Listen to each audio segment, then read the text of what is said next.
And you made a point earlier that actually touches on a question that was raised by someone in our audience in advance of this interview, Steve from Idaho. If we could put it up on the screen.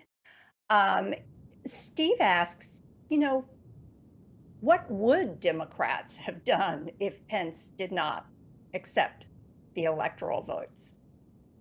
So there are a couple of questions. That's one which I think is a really good one, as I mentioned before, and the the answer is unclear. They obviously would have objected. They would have gone to the Supreme Court. But again, how does that all happen? The Constitution is very specific about what must happen to go through a transition of power, and that January 6th date has to be certified. The electoral votes have to be open. They have to be counted. They have to be sent by the states. They have to be signed. They have to be originals. They can't be copies.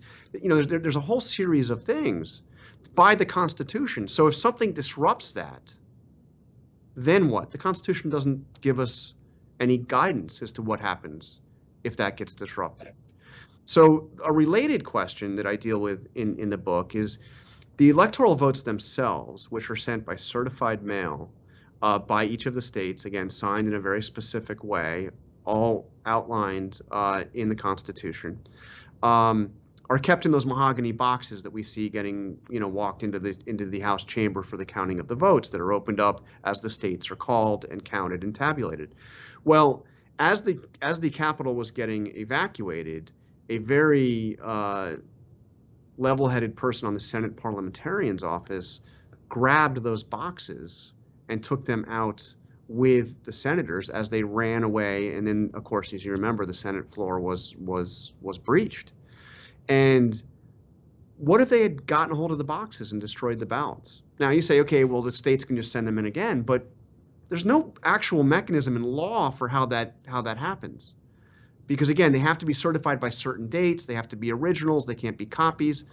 And if you remember, Karen, one of the striking things about the riot was that the room that got ransacked the most, I mean, really just destroyed, as if they were really looking for something. It looked like, a burglar team going through and trying to get a hold of something, was the parliamentarian's office.